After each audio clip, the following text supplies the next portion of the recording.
What's going on, everybody? Jason Thomas, 3C's Mentoring Group, and we're here today to have a conversation about TRIO and its relevance. There's a lot of people that were in a TRIO program that you may not have known about, and we want to talk about their experience and the relevance and get their thoughts about what's going on in the world today. So who do we have with us there? Man, this is Vondale Singleton, founder, CEO of Champs Mentoring, also the My Brother's Keeper Chicago Backbone Director. Okay, so have you always been who you are today? Not at all. It's been a journey. It's been a journey. You know, it's been a lot of processing in terms of identity formation, right? Mm-hmm. And identity formation from my childhood and what I experienced growing up in Chicago to where I'm at is really due to, the people and impact. Yeah. Okay, so where did you, when you were in high school, I want to just go like slowly through it. Mm-hmm. How were you in high school? What kind of student and person were you? Going into high school, my 8th grade year, my mother passed away. I was 14. My mom was only 29. She died in Chicago. And so it was when you talk about identity formation, leaving 8th grade, no one attended my 8th grade graduation from my family.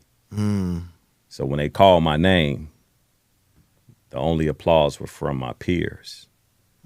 And that stayed with me. And that same summer, right after graduation, my mom died. So going into high school, it was a blur that freshman year because I didn't really get a chance to process that, tell that story, get therapy, any of that. And so it was like, who am I? What am I? Where am I going? And I was lost. And so, man, that's heavy, man. And then appreciate you sharing that. So what got you from that mentality in high school of it's a blur, I don't know who I am, I'm just doing stuff. What got you in the mindset of even thinking about going to college? Yeah, so fast forward, I had a chance to meet this young brother named Brian Jackson. Mm-hmm. And Brian Jackson and we were very, very close. Same energy, very good spirit. And he used to always tell me, hey, man, you should apply to be part of the SAM program at Marquette. Mm-hmm. And, he talked to me a few times about this, and I kind of ignored it. I'm like, man, I'm on a basketball thing. Like, I don't have time for any programs. And he was like, this program will help you get into college. And he said, man, they give you stipends, too. Mm-hmm. I had never heard of the word stipend. I said, what's a stipend? He said, it's money. Mm-hmm. They give you money. And that got my attention. Mm-hmm. And so I said, all right. And I'll never forget, he brought the paper application to me.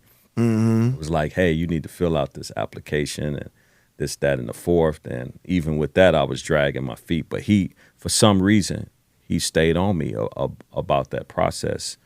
And finally, he was like, hey, I talked to my mentor, Steve Robertson. Mm-hmm. And he said, it's an opening. Man, you got to get this done like now. Mm-hmm.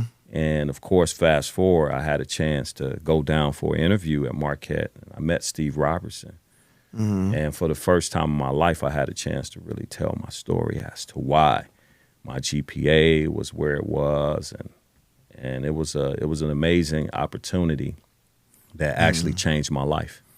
Wow. Yeah. So, man, we getting this is good, man. This is really good. I could see it could be like a show, like a little, because you had this person who probably was like an angel, just doing their part to get you to do it. And you didn't realize that this moment was going to change your life. Yeah. So then he tells you about it. You fill the form out. Boom, you there. So when you get on campus, what was that like? When you first set foot on campus, how was that?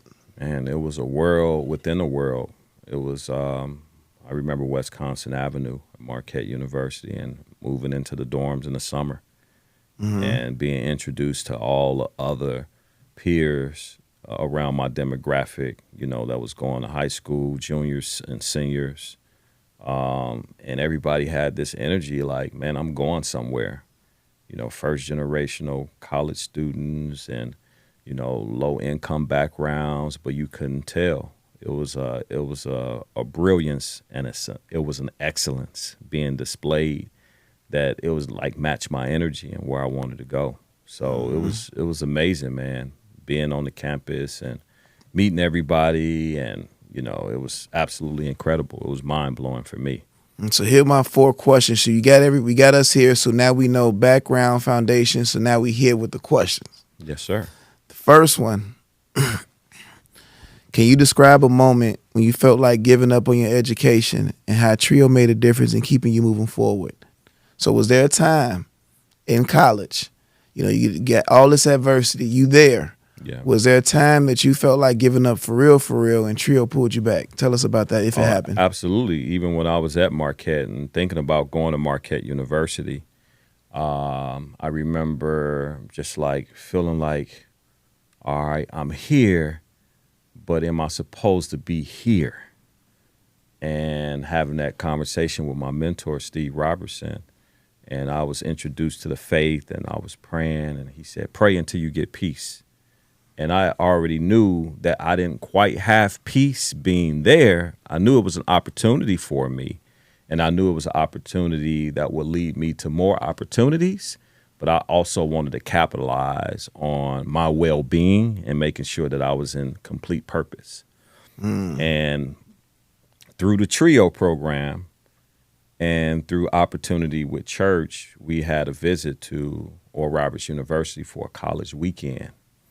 And I just felt like it was something there about that campus that I was supposed to be a part of, and prayed about it, filled out the application, got accepted. And I remember calling, it's like, hey, I think I'm supposed to go to Oral Roberts. And without question, it was a 3-way call to the airlines. And the lady was like, hey, this is American Airlines, how may I help you? And I was like, hey, I need a ticket to Tulsa, Oklahoma. And I remember Steve said, 1 way. Oh, really? That's faith. Yes, That's sir. faith. You're not coming back. No, and that stood out to me because it was a point of no return, but it was also this beautiful opportunity of self-discovery and finding my purpose. And when I got to the campus, it was also in between that, it was a book that Steve gave me, In Pursuit of Purpose by Dr. Miles Monroe. And like the first month, I had a chance to meet Miles Monroe because he's an alumni of Oral Roberts. He spoke to all the boys on campus, and I'm a freshman. And I'm looking at the book and looking at him on the stage, and I'm looking at the book and looking at him. And I moved all the way to the front row. And I said, I'm determined to meet this man and shake his hand and let him know that my mentor gave me this book, and I'm here on purpose, right? And I did that. Really? And it was a huge leap. But his response was even more amazing, Miles Monroe.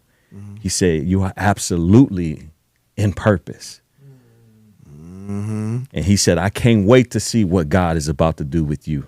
So we're going to pause for that. Yeah. Because now I'm going to connect the dots, because that was then. Yeah. Let's connect that to what you're doing now. Absolutely. So he saw that. How many years ago was that? Man, that was 25 years, maybe. So 25 years ago, he said that. Fast forward to now. For the people who don't know, who not from here, in one sentence, what are you doing right now? I know that's hard. One sentence. What are you doing right now? I do identity formation for boys and young men of color, providing support and removing barriers. Look at that. Bringing people together. And I went to one of your meetings, and you have all of these organizations together for the purpose of doing this. And all because the program pulled out of you what was in you and spoke life over you, and you just was with it. So that's amazing, man. That's amazing. So I got 2 more. That was great. I hope y'all receive what he putting down. He telling y'all what's going on. All right, next one. If Trio disappeared tomorrow, like all of these programs, your program at Marquette, if they just were vanished, they disappeared tomorrow, what will happen to the students in the Chicagoland area, you think? Man, if the Trio program disappeared tomorrow, we would go back on multiple tiers of generations. And when I say go back, it means the opportunities that I was afforded, it will increase violence, it will increase crime, it will increase the sensibility of, I don't know who I am, just like I was. I had no identity. And when I say I had no identity, the very birth mom who birthed me was gone. And not to mention, my father was incarcerated. And eventually I became a ward of the state, see. And many situations you hear about a lack of opportunities, lack of access, lack of investment in certain communities that fit a certain demographic and zip code. So I would say if it disappeared tomorrow, we would go back many, many generations and have to fight all over again for more opportunities for young men that look like me. So with TRIO programs, one of the things they're doing with like DEI and all of that, they're saying it's a relic and that it's not needed in its current state. Like anybody can get educated. That was back in the day. We don't need that right now. What would your response be to that? If they say, you know what, they have support programs at schools, we don't need this TRIO stuff no more. We got it. What would you say to that? You know, I would push back against that narrative, that rhetoric, because I came from, I would say, a broken home situation. I needed those extra supports. I needed that bridge to be able to cross over, right? And not only that, I'll never forget getting ready to graduate from college, and you have a little time to really process over those 4 years of where you were in high school and how you were able to get here. And because I came from a broken home, family didn't necessarily help me get there. Mm-hmm. It was programs like Upward Bound. It was the TRIO programs, the Equal Opportunity program, the SAM program at that time, that actually helped me get to the place where I'm getting ready to graduate as a first-generational college student. Mm-hmm. And so I called Steve Robertson and I said, hey, what do I need to do to pay you back for what you've done for me? Reflecting, right? Mm-hmm. And thinking about this forward move that I'm about to make to become a teacher.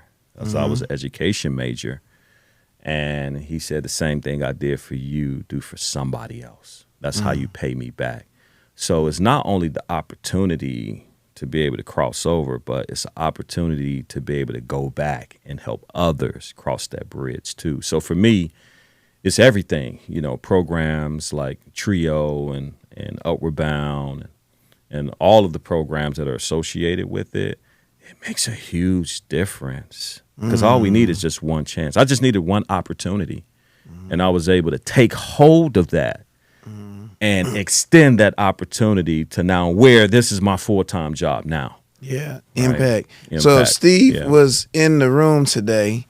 What would you tell him? Like, what would you say to Steve if he was here today? Steve, you're the Michael Jordan of mentorship. You gave me the blueprint of mentorship. I'm still trying to pay you back. I got a long way to go, but I'm grateful.